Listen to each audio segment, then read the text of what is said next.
Hello and welcome to MM Unpacked. I'm Kimberley Dondo, and in today's episode, I'm joined once again by Dan and Tom. Do you want to give a short little intro about yourselves? Absolutely. My name's Tom Browne. I'm editor of Money Marketing. And I am Dan Cooper, news editor at Money Marketing. Okay, awesome. So we are currently virtually recording this because it is work from home month, which is a nice little perk that we do have.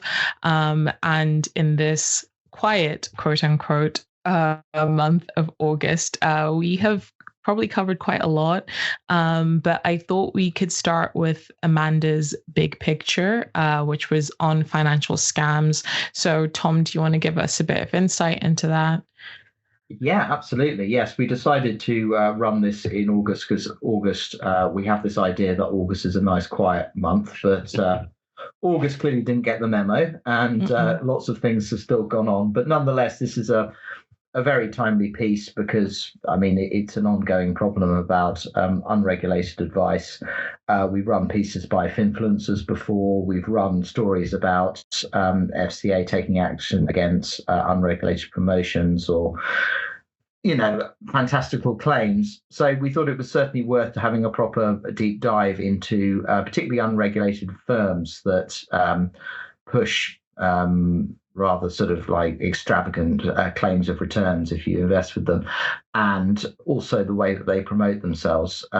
So there's one particular case study that Amanda looks at in this article, which promised between 5% and 14% daily returns on investment, which would be lovely if it was true. But very nice. But I think anyone with sort of, a reasonable amount of sort of financial knowledge would smell a rat there. But then again, these firms are very, very plausible looking. If you go onto their websites, they look very glossy. They have employee pictures and biographies. They have, registered addresses. If you look a bit closer, the companies are actually registered in slightly odd places, and probably they're sort of like prestige London addresses. If you went to them, it's probably a warehouse or something. So you've got to be careful. And then, of course, the way they promote themselves on social media with unregulated adverts, this is absolutely rife. And at the moment, certain social media sites, I won't say who, have dialed back a little bit on fact checking and have prioritized clicks over regulation. And as a result, it's a problem. It's a potential real danger spot for the vulnerable and the unwary. And the article really calls for two things. Really, it calls for closer cooperation with the FCA. In the case of social media companies, but in terms of consumers, heightened awareness and a greater emphasis on financial literacy as a way of tackling this. But neither one of those things are long-term problems. There's Amanda points out that AI, which is often in the spotlight for things like this, could potentially be helpful to detect fraud, but as I'm sure you would agree, Kim, there are issues with AI too. Yeah.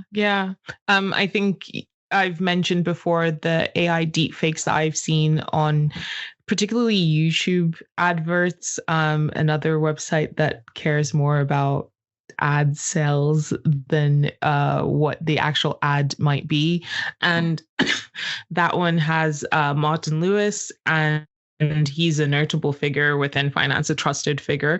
And it is him, obviously videos used of him and altering things that he has said in order to promote these ridiculous scams with ridiculous returns that he wouldn't promote. But I think what they aim for with a lot of these scams isn't necessarily for it to be convincing to everyone, but to be convincing to that small demographic of people so that they can just milk them, which is very unfortunate and scary.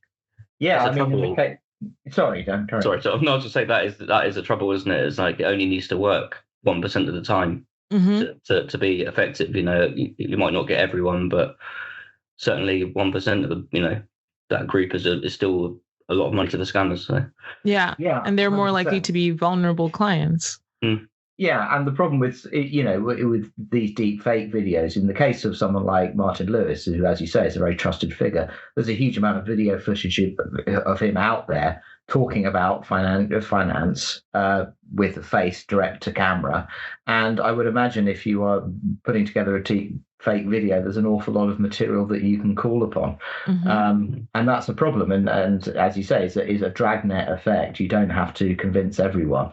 If people, are not 100% sure about the details of these subjects, you could put together, I'd imagine, a very plausible video and capture enough people that you'd make a very good return. So it's very worrying. And it's not just things like that. I mean, Dan, we've had a conversation about sort of like ChatGPT and the fact that you can just put in sort of like a request for advice from ChatGPT, and it can give you not just sort of like the same money saving tips that we know, but it can end up, ChatGPT has in some cases recommended like particular investments to pursue, all in a completely unregulated way.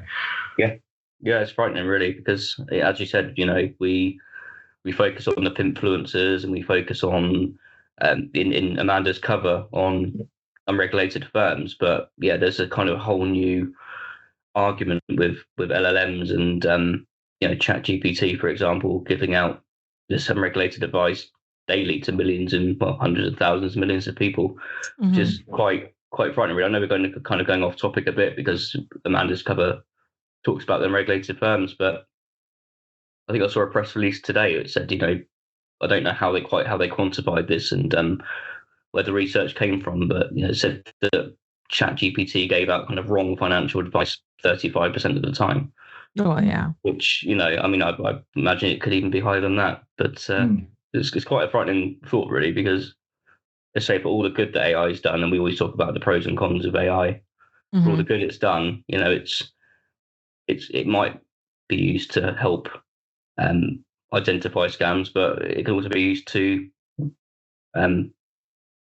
generate scams. I'm not sure the right word. I'm still in holiday mode. Sorry. Yeah. No, it's fine. No, but it is. Yeah. No, go Tom. No, you go, Kim. Sorry.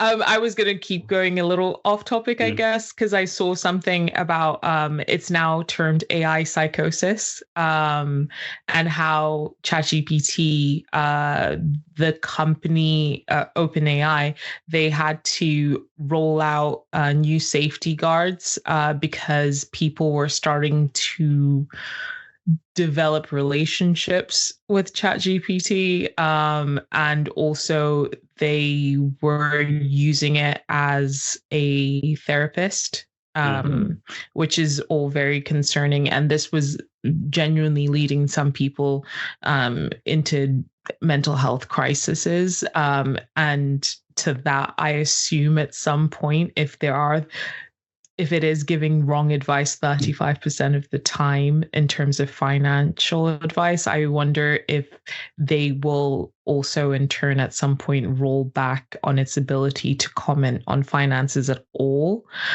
Because right now they are kind of they've made it so people can't have those like deeper conversations that they've been having, or validating conversations that people have been having. No, and as Tom said earlier, it's not just like targeted support. It's not just giving a general recommendation like, you might want to put your £20,000 in an ISA.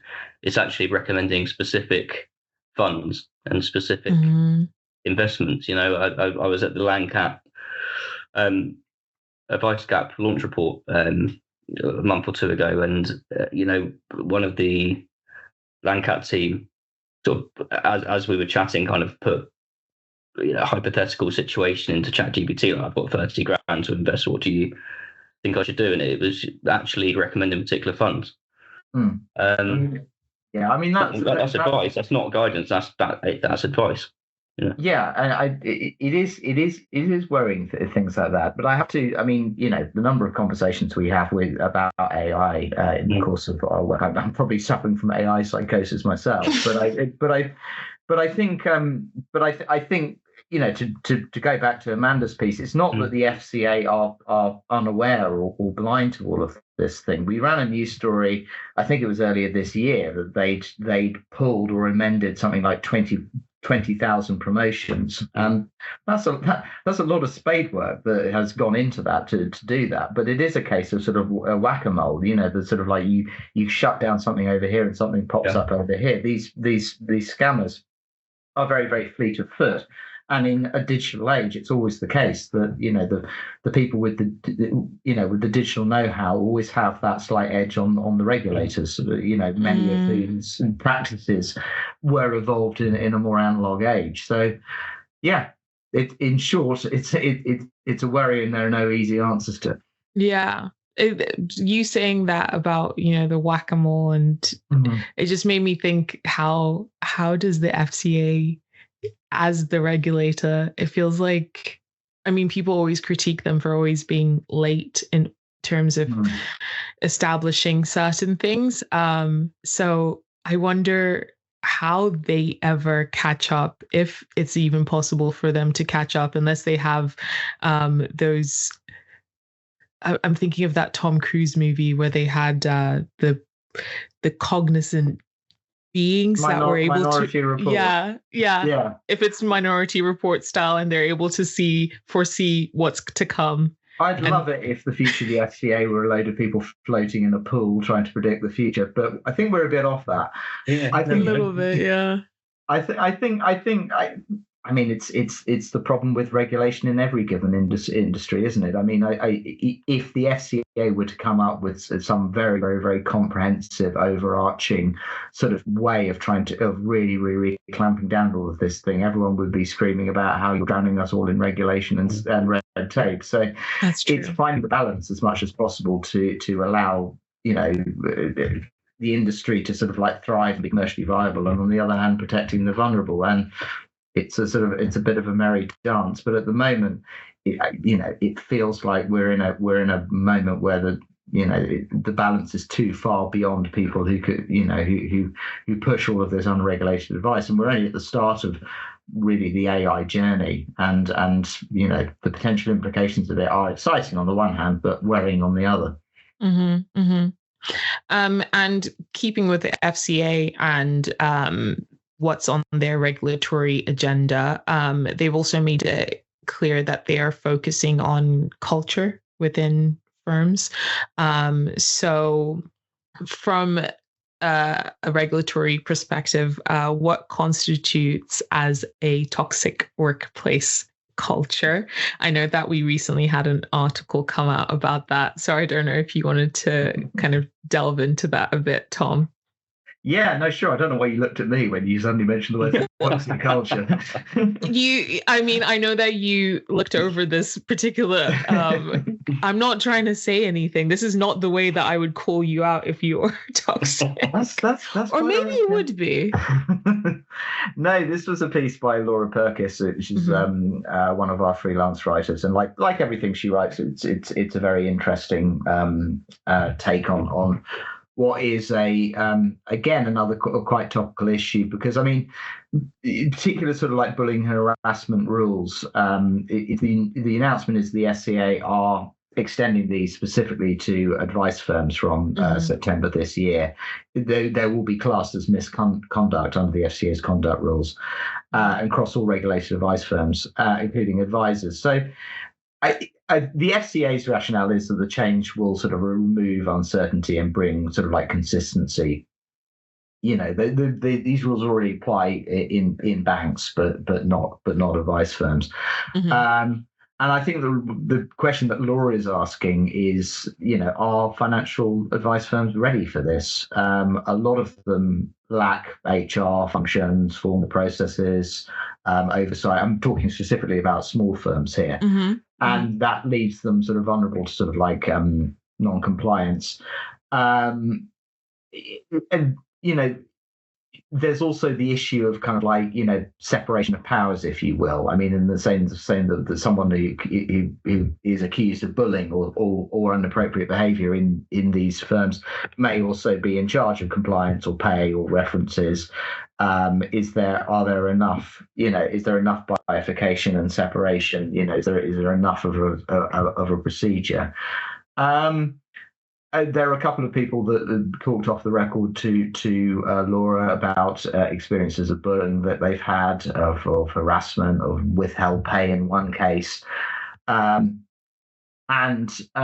what the potential solution to that might be. Small firms will probably need to outsource these kinds of HR and compliance functions, but then that's extra cost, which they're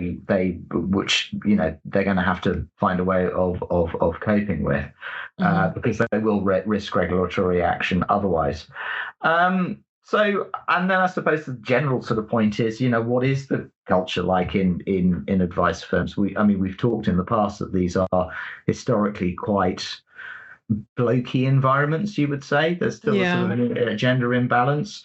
Our former colleague Lois Valley wrote a piece a while ago about sort of like, some of the sort of behaviour she'd witnessed, or firsthand or anecdotally. So it's whether, I suppose, the FCA are reacting to what they perceive as a real problem within these firms, or whether they're just trying to sort of make regulation more consistent. But I thought it was an interesting piece. Yeah. And Dan, what would you do to sort this out?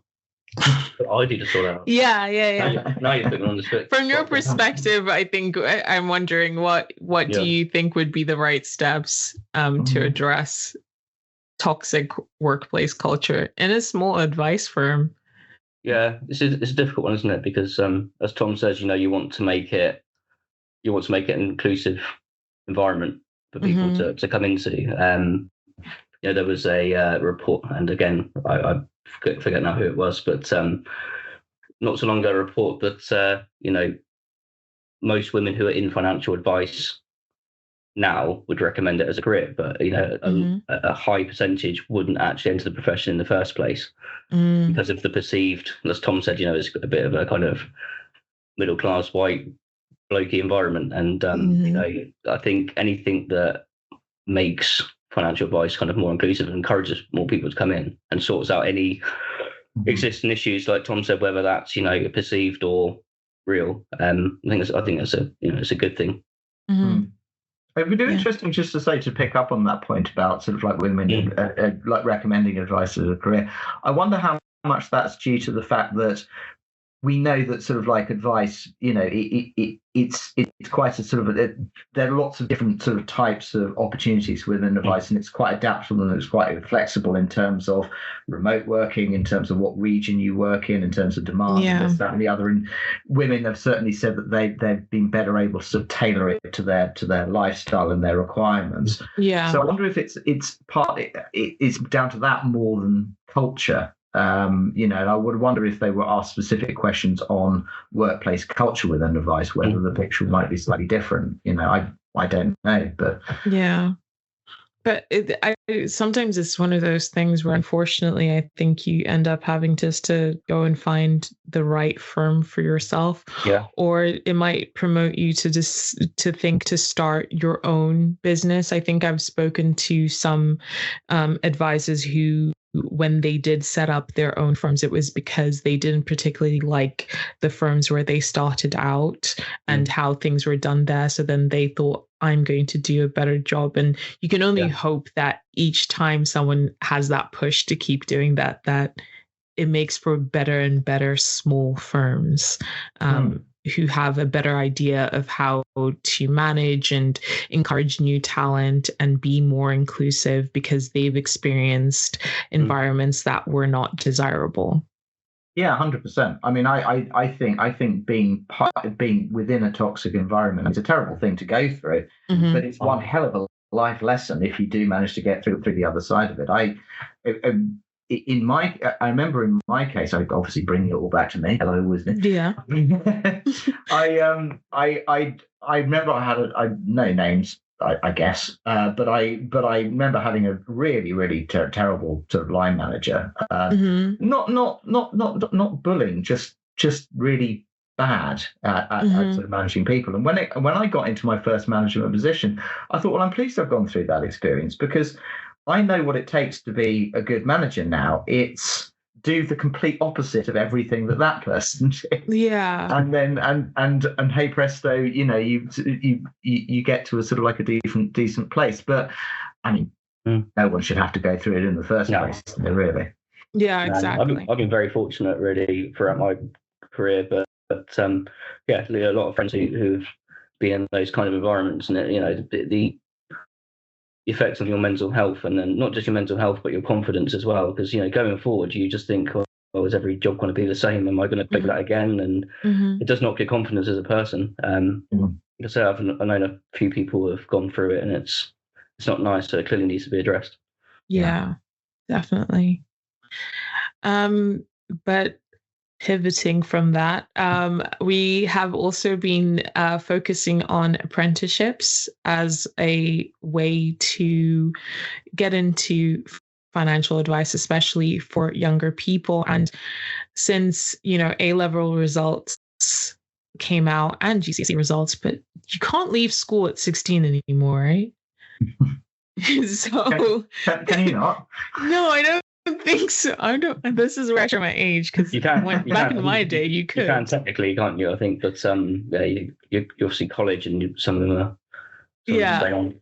Yeah. So for those A-level students who are not necessarily looking to go to university because they don't want to incur the massive debt, because again, back in my day, it wasn't that much, but now it definitely is.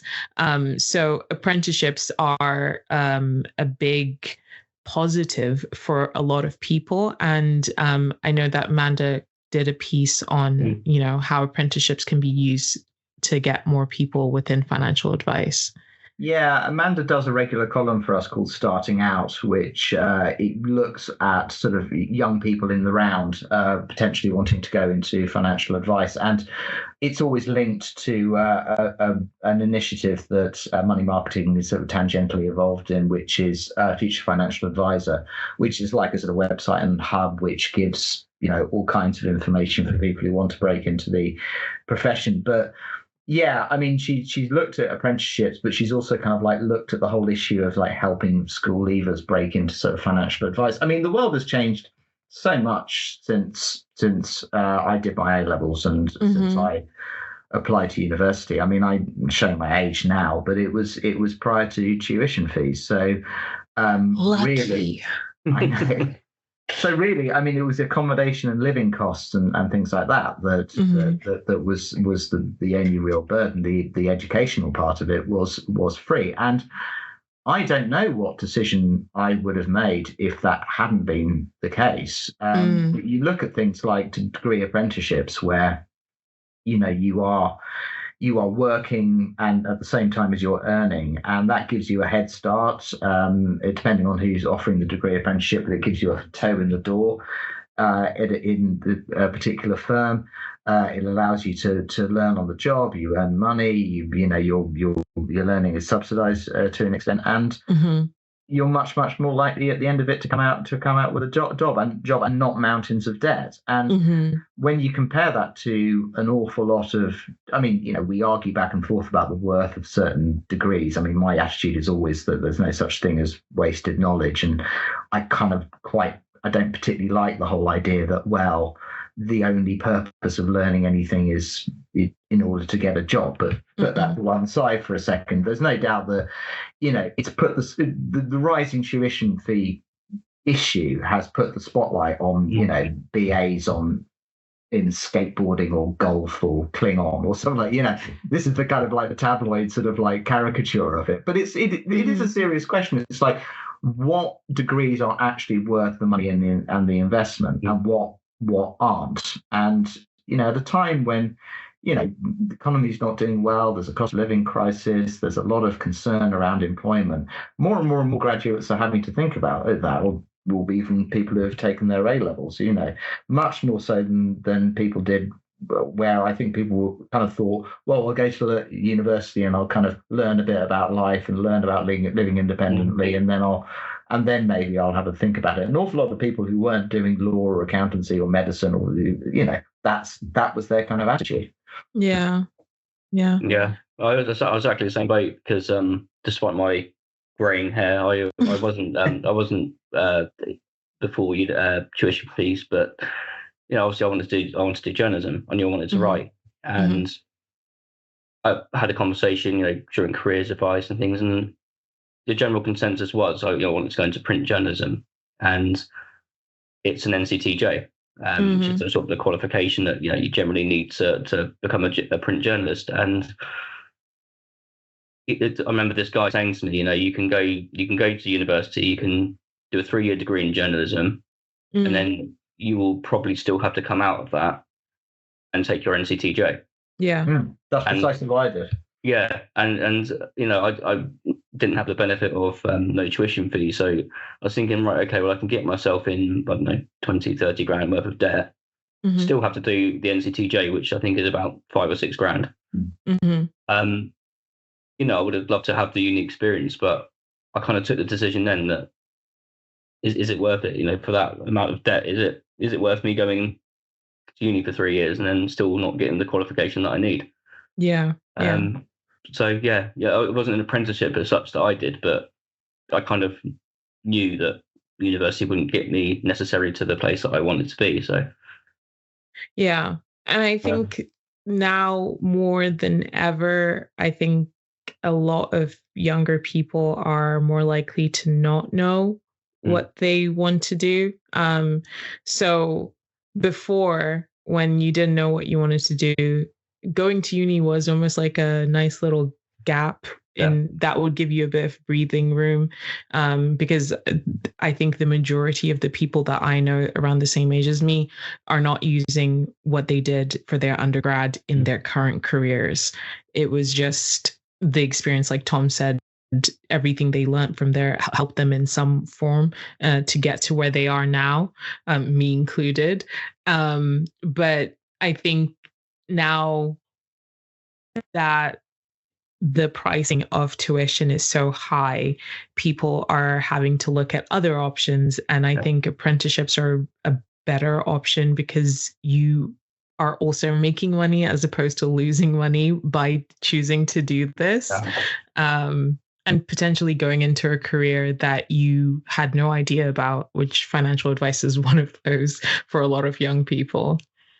100%. I would also say that Amanda has a lot of advice for kind of like school leavers, people who are sort of like exploring their first tentative steps about trying to get on the ladder in the jobs market, which is never fun and can be difficult. And it's sort of like that whole thing about sort of like not hearing back from applications, dealing with sort of rejection, what are the good tips for CVs, for cover letters, for LinkedIn profiles. It's all good quality stuff, because it's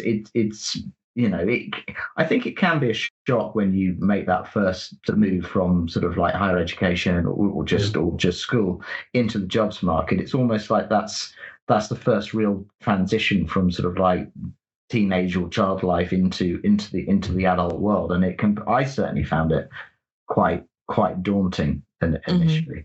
And I realized at that point I still had an awful lot to learn. Something that 3 years at uni certainly didn't teach. No. It's a lifetime of work, I think. But finally, I think we should definitely touch on the inheritance tax changes on pensions that are potentially or pretty much confirmed to be happening as of April 2027. So the industry has reacted. And what has those reactions been? Not very well, as you can imagine. Oh, we're not doing parades in the streets? No. Okay. No pitchforks either. It's not quite that extreme, but okay. Obviously, IHT has kind of been it hasn't really gone away. The IHT on pensions issue debate since it was first announced by the Chancellor in the budget. We obviously had all of the pre-budget speculation, which led to lots of panic and phone calls to advisors, and then the news was confirmed, and then confirmed again recently, and it was a kind of a very slim hope, I think, by many in the sector that Labour have had a couple of U-turns now, that this might be another U-turn, and should sort of think twice about introducing IHT on pensions from April 2027, but no joy. So this kind of debate is still very much on the surface, and we've had a lot of contributors writing about it. We've had a lot of reaction, and it's just then on top of that, there's the news last month, which I wanted to bring up, which was the gifting. Yes. And the cap on lifetime gifting that Rachel Reeves is also reportedly considering, where at the moment you can up to $3,000 a year tax free to your dependents or grandchildren, and which isn't even that much. She's also targeting. No, it's not a huge amount, but she's also seems to be targeting that as well. Tom and I were having a chat earlier and said, obviously they've made a pledge in their manifesto not to tax working people, not to go after national insurance, not to go after income tax. So that kind of really restricts what they can do to kind of plug this black hole in terms of the finances. So as we know, CGT, IHT, and IHT seems to be one that they're really going for at the moment.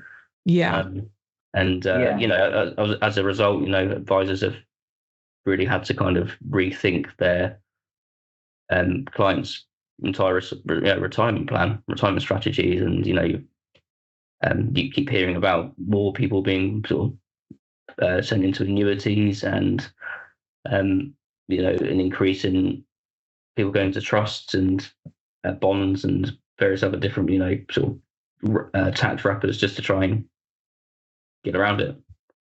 As always is the case, well-advised people will be okay.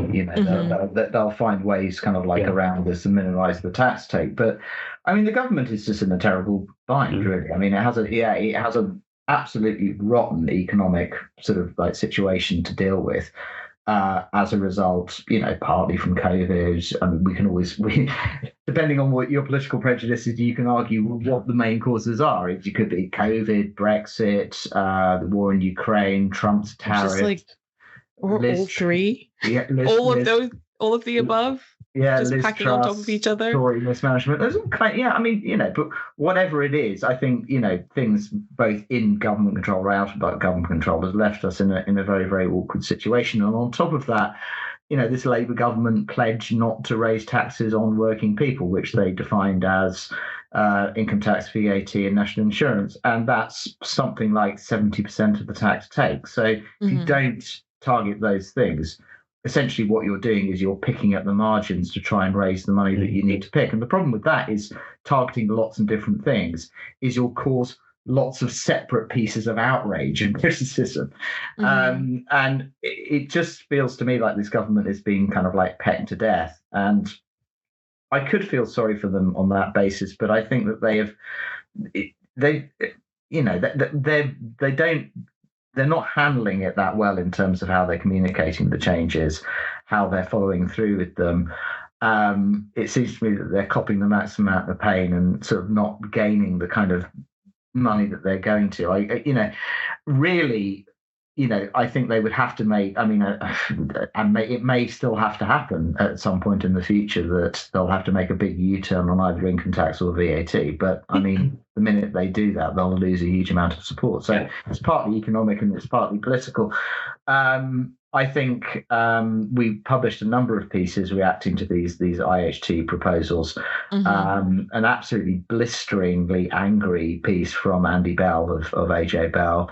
An equally angry one this week from Ros Altman, his former pensions minister. A slightly more measured one, or measured-ish ones, from Stephen Levine from Quilter and Andrew Tully from Nucleus. But none of them are massively positive. They're all basically saying, look, you need to rethink this because you want to encourage saving and investment. On the one hand, you want economic growth. On the other hand, you want to sort of penalise people sort of like in a way that is going to militate against those goals. But as always, all eyes on next month's or October's budget. How Rachel Reeves ends up squaring all of these circles. Very interesting to see what she does on gifting and other potential wealth taxes as well. Although, that seems to change with the wind in terms of speculation on wealth taxes. She's rolling them in, she's rolling them out, or maybe this one over here might be a possibility. We will have to see. Yeah.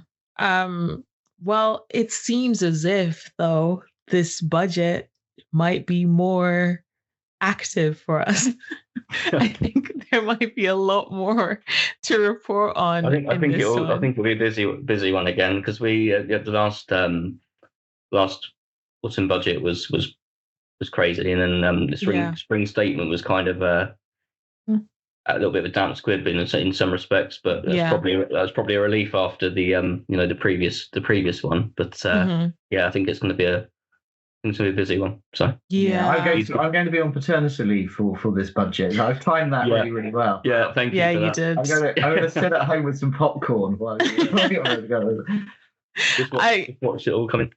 I was also thinking about our sister magazine, Mortgage Strategy. I think for the last couple of years, it's always been the mortgage industry is being forgotten once again by the Chancellor. But so far, I think we've had a lot of rumors on different changes that she is potentially going to propose. So on their side, it seems like, again, like a different wealth tax in terms of what she's going to do with stamp duty and this mansion tax, which when I looked into it, I don't know how you can determine a mansion tax, because it's for properties worth £500,000, and there's quite a lot of properties in my area that are £500,000 and they are not mansions. I think that applies to just about a one-bedroom flat in London, doesn't it? Yeah. I was going to say, the average house price now is about something like 380, isn't it, or 400? Yeah. So I mean, that's almost just a tax on the middle class, which I think has been the critique, that like what is being perceived as her taxing the wealthy isn't the wealthy, it's just the middle class, is if there even is a middle class anymore. Well, it's the same debate we always have about income tax thresholds and fiscal drag and things like that. That on the one hand, it's to carry on freezing these or not changing stamp duty thresholds as well. On the one hand, it is unfair because people who aren't really that rich get dragged into it. On the other hand, it raises an awful lot of revenue for the Exchequer, which they really can't do without at the moment. So it's again, who'd be a politician, eh? Not me. It's the same with IHT as well, though, isn't it? IHT is a similar case. It's not, it's always considered a tax for the wealthy, but more and more now have been caught in the net, and it's not really a tax for the wealthy anymore. So, no. But we will see. You will see. We will see. But thank you so much, Dan and Tom, for joining me for this episode of MM Unpacked. And we look forward to seeing you all in the next episode, which will be back in the studio. So thanks, guys. Thank you. We're on. Bye. Bye.